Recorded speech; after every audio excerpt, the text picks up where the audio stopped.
how it starts صح. واحنا كنا في سبات عميق 200-300 سنة. هذا احنا فلما نشوف شوية ضوء يعني الآن. احنا ما future is unwritten. شوف. Is unwritten. You should have got that, man. I love stuff like that. The future is unwritten. المستقبل غير مكتوب.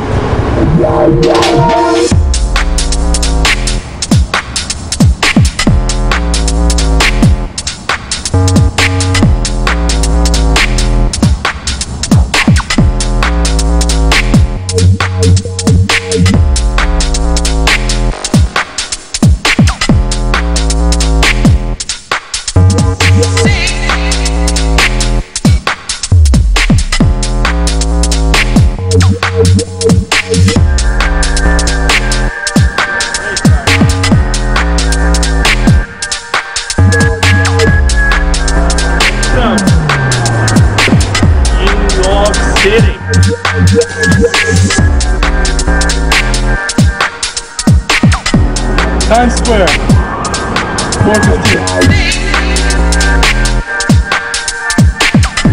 It was a good trip. الحمد لله ما في أحد وقفنا، ما في بوليس وقفنا من برا. Went very smooth.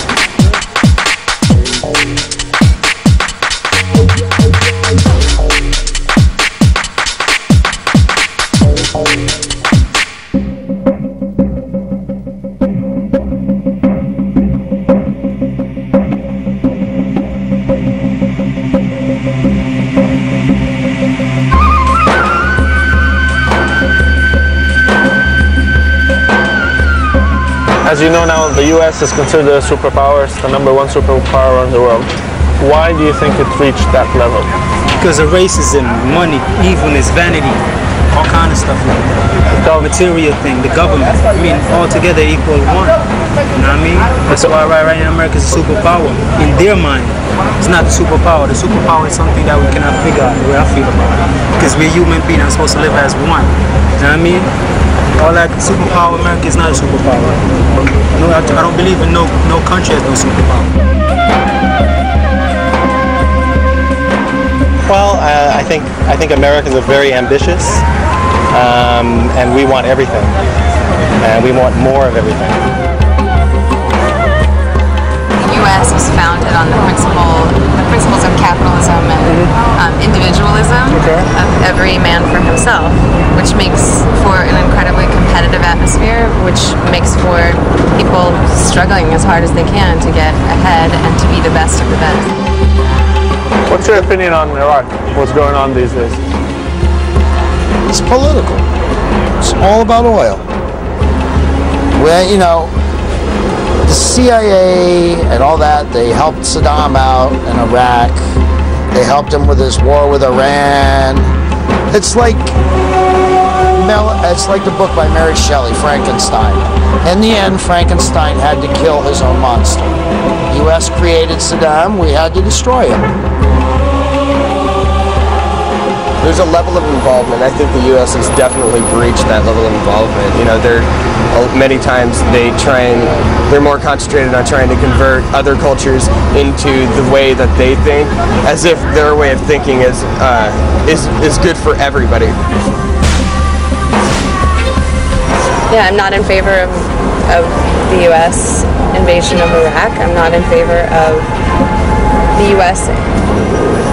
continuing to arm Israel. I'm not, you know, these are things that probably maybe people in Saudi Arabia wouldn't know about a young American woman, you know, that I might have this perspective. What do you think about Islam and Muslims? I love them. I have no problem with nobody. Honestly, me, I don't believe in no race. I think not race, religion. I think that's the biggest problem in this world right now, because that was the first thing to start conflict. Religion, to separate people, because that person is Muslim, that person is Christian, that person is Jehovah's Witness, that person is the Rastafarian, that person is that. So I don't have no religious belief. I love everybody. From September 11th, I know there was a particular type of people. I know that all Muslim and all of Islam they're not responsible for it. And that's how I take that kind of belief with everything. I don't believe anybody can say they believe in a God and then go and kill somebody in the name just because I don't worship your God. In an ideal world, everyone can do their thing as long as it doesn't harm anybody else. Whatever. That's how it should be. Everything should just be accepted as long as people aren't, killing each other. Islam is a big, powerful, beautiful religion that serves a lot of people, and like every other major organized religion, the only time it becomes problematic is when it leads to violence or when it leads to intolerance. If you believe in Allah, then, I totally support you if that's what you believe in. However, you have to be willing to do the same for others. You have to let you can't. And all the violence and the war and the fighting and all that stuff, it doesn't solve anything. America is based on, it's a country built on greed and stepping on people and trying, of course, taking things away from people. So, just focus on your God and what you believe in and raise your nation and let, the rest will take care of itself. That's all I think. Thanks a lot. Thanks a lot. Take care. Bye-bye.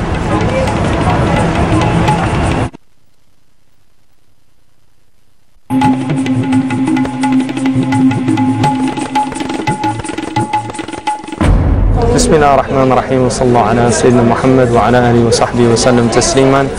We're here نحن في هذا الموقع، وهذا unconventional heroes، أبطال غير عاديين، وهؤلاء هم الذين يعترضون الأشياء التي في الحقيقة يجب على البشرية أن تعترضوهم.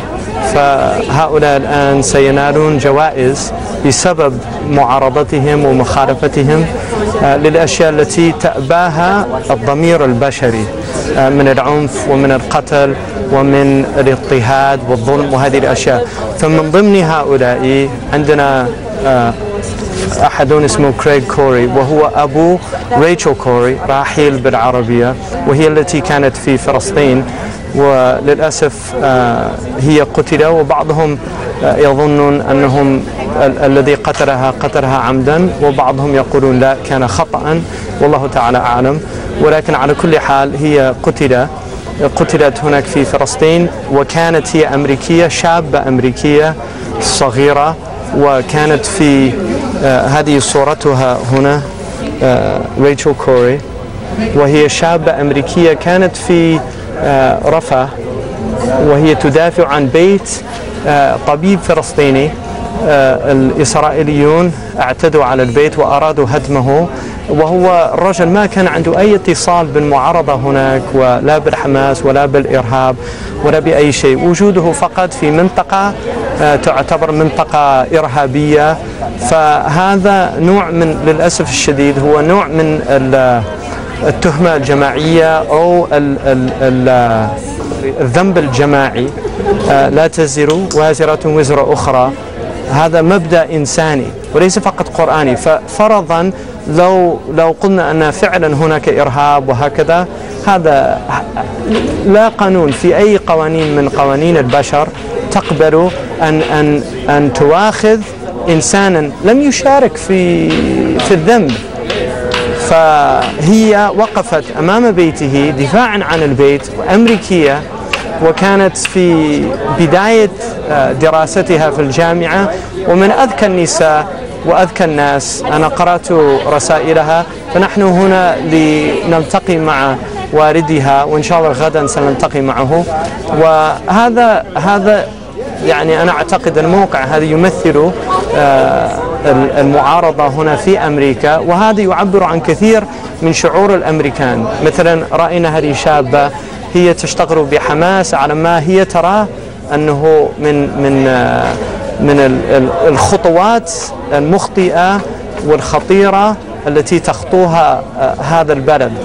وهذا من ناحية من محاسن أمريكا، أن هناك فعلا أناس ضمائرهم تأمرهم بأن تعارض وتخالف ما ترى من المنكرات، وهذا كذلك يعبر عن هذا. وهذا لا أقول أن هذا أكثرية الأمريكان، لو قلنا هذا هو غير صحيح.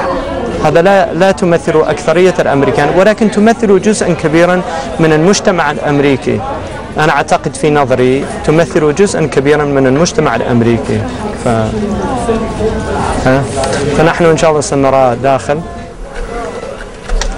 I'm getting to know this organization, Resist and Refuse, and I'm just curious, what are you all about? We're a national resistance organization with chapters in different cities all across the country, and we're a membership organization. So we actually are encouraging people to become members of Refuse and How many Resist. members do you have now? Oh, we don't even know. I don't even know that. Okay. I don't work in the So what's the national office. idea? Just resisting what? Well, what our main premise is that we need to resist the whole reactionary agenda, and that we actually want to take on and build a movement of resistance that is not taking issues on piecemeal. Like a lot of organizations build things on like one particular issue. Right. Like, they'll do stuff on police brutality, or it's just a women's rights organization, they just do women's reproductive rights. So you're like holistic approach. But if we actually want to stop this growing police state, we actually have to take on all the So do you issues. really feel that America is becoming a police state? I think that It's just a strong word. I mean, yeah, no, it's an extremely strong word. I think that we need to actually recognize the signs of what it means to be a police state. And that's why I think that the Courageous Resistor Awards has become such a major big deal, because it actually is able to connect the dots. Okay, so this is to award people that are out there speaking out against things that are maybe unpopular to speak out against. I mean, also it's that these people are making people take these individual acts and they become very, whatever reason for their consciousness, they decide to do this act of resistance. They inspire other people. And then it actually reverberates. Like, I don't think they take this act and they think, okay, this is going to make a huge impact all across the world. But actually they do something and they make the right decision and actually impacts the rest of the country. And and you have these people who are just doing things individually, and the fact that we're actually bringing all these things together to actually make a collective force of resistance actually is very inspiring.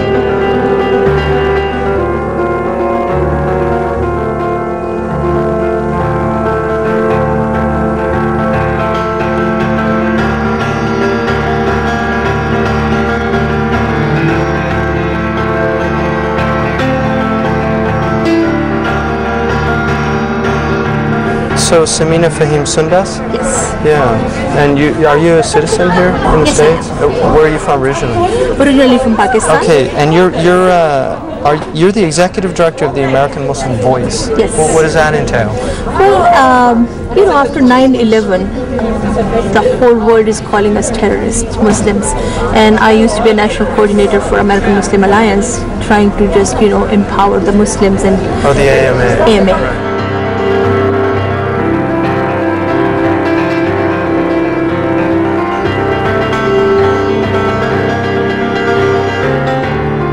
So we were just, empowering the Muslims and encouraging them to become involved in local politics and vote and all that.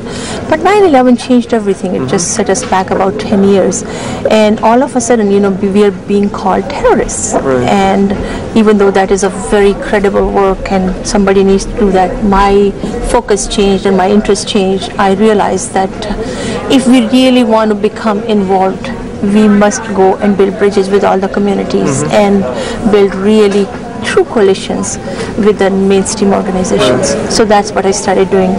So that's what you're involved in. Now, why are you here tonight? I'm here to just say no to, President Bush's policies. Did you come from San Francisco just for this event? Just for this event. The song is called Change. How we change. How we change.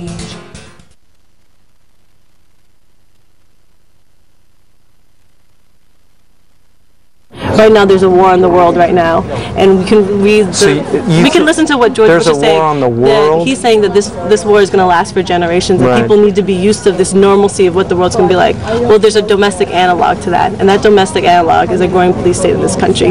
And so you cannot. The U.S. There's no way they can go across the world and plunder and have an axis of evil and have a whole plan of how they're going to terrorize the whole world, and not have a plan for what's going to happen here.